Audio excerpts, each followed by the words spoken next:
생명의 생카 이용훈 목사입니다. 주 안에서 평안하신지요? 오늘은 3월 10일 금요일인데요.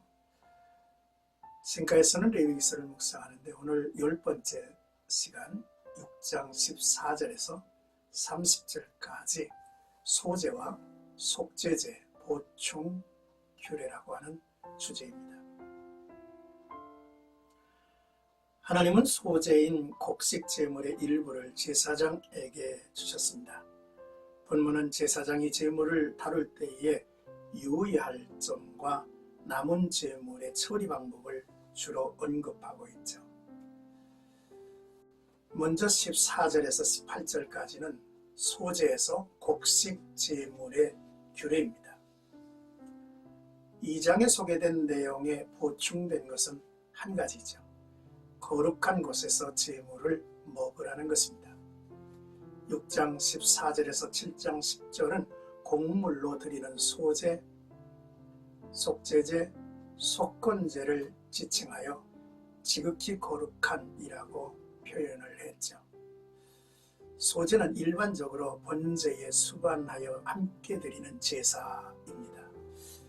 곡식 제물에는 누룩을 넣지 말아야 했죠. 누룩은 죄와 허물을 상징하기 때문입니다. 이를 만지는 자마다 거룩하리라는 말은 일반 백성은 지극히 거룩한 제물을 만지지 말라는 경고의 의미로 여겨집니다. 소제는 성도의 삶이 하나님께 향기로운 제물로 드려져야 함을 의미한다 했죠. 하나님은 이 세상 죄악의 누룩이 섞이지 않는 정결한 마음과 삶을 기쁘게 받으십니다. 거룩한 것과 속된 것이 혼합되어서는 안 되죠. 향기로운 냄새는 안식해야 하는 향기라는 뜻도 담겨져 있습니다. 지극히 거룩한 제물, 소제입니다. 이제 19절에서 23절까지는 제사장이 드리는 소제곡식 제물인데요. 제사장의 소제는 일반 백성들이 드리는 소제인 전반부에는 소개되지 않았습니다. 성도가 교회에서 직분을 받아 하나님께 감사 예물을 드리는 모습은 아름답죠. 아론의 자손들은 아버지 뒤를 이어서 제사장으로 임명을 받는 날에 하나님께 곡식 예물을 드렸습니다. 일반인이 드린 곡식 제물은 그 남은 것은 먹을 수 있지만 제사장 임직식 때 드린 곡식 제물은 모두 불태워야 합니다. 이처럼 하나님의 사역에 자신을 드릴 때는 하나도 남김없이 온전히 헌신해야 함을 의미하죠. 나를 사용하시는 하나님의 은혜에 감사하고 끝까지 충성해야 한다는 교훈이죠.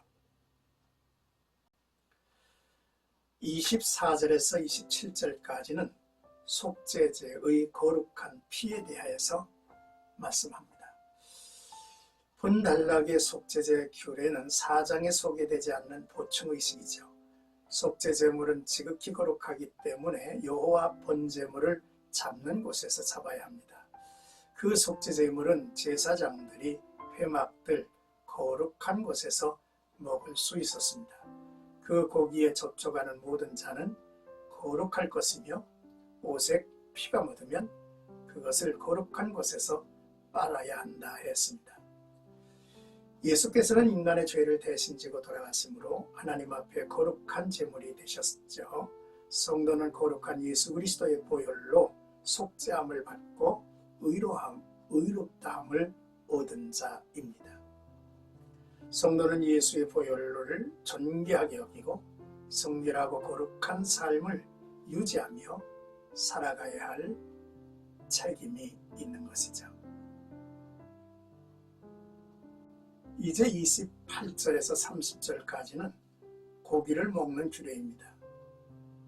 성도가 하나님께 드리는 예물은 세상의 속된 것과 구분되는 거룩한 것이죠. 속된 것, 거룩한 것은 공존할 수 없습니다. 제사장은 속죄제의 고기를 토기에 삶았으면 그 토기를 깨트려야 했습니다. 속죄 제물의 기름이나 냄새가 토기에 배었기 때문이죠.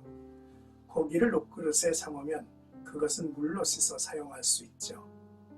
놋그릇은 흡수하는 성질이 없기 때문에 깨끗하게 씻는다면 제물의 기름이나 찌꺼기를 완전히 제거할 수 있기 때문이죠. 이런 규례는 모든 제물의 거룩성을 철저하게 보존하기 위함이라 여겨집니다. 제사장은 족장이나 평민을 위한 속죄 제물의 고기를 먹을 것이며 지극히 거룩하다 했습니다.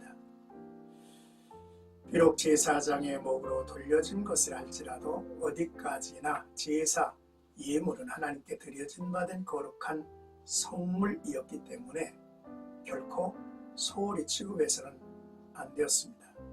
따라서 제사장은 제물을 먹는 일조차도 제사 의식의 일부로 생각하고 반드시 거룩한 곳 회막들에서 대속의 죽음을 당한 희생 제물을 생각하며 경건하게 제물을 먹어야 했습니다. 그러나 제사장의 허물과 회중들의 죄를 위한 속죄제는 그 제물의 피를 가지고 회막에 들어가서 휘장과 향단에 뿌렸는데 이 제물의 고기는 먹지 말라 했습니다. 제사장이나 이스라엘 온 회중의 속죄제 시의 피를 성소까지 가지고 들어간 것은 그 죄의 비중이 족장이나 평민의 경우보다 더 컸기 때문입니다. 그러므로 이때 드려진 속죄제의 희생의 고기는 먹을 수 없었고 완전히 불에 태워야 했습니다. 내장, 간, 콩팥, 부 위의 기름은 번제단 위에서 그리고 나머지 속죄 제물의 고기는 진 바깥에 버리는 곳에서 완전히 불에 태워야만 했습니다. 사랑하는 생각가족 여러분, 성도는 세상에 살면서도 하나님의 택한 백성으로서 세상의 죄와 구분되는 거룩함을 지켜야 합니다. 더더욱 주의가 있는 사람은 더욱 그래야 하겠죠. 내가 버려야 할 죄의 누룩은 무엇일까? 우리의 삶에 아직도 남아있는 부정한 것들은 무엇일까? 거룩한 것들을 속된 목적으로 사용해서는 안 되죠. 특히 직분자들이 하나님 앞에 드린 제물을 사용하는 데까지 그 제사에 이어지는 것이다 라고 하는 사실을 의식하면서 직분자들이 하나님의 교회 안에서 자신의 역할을 온전히 감당해가는 지혜와 또한 경건한 모습이 있기를 주님의 이름으로 축복합니다.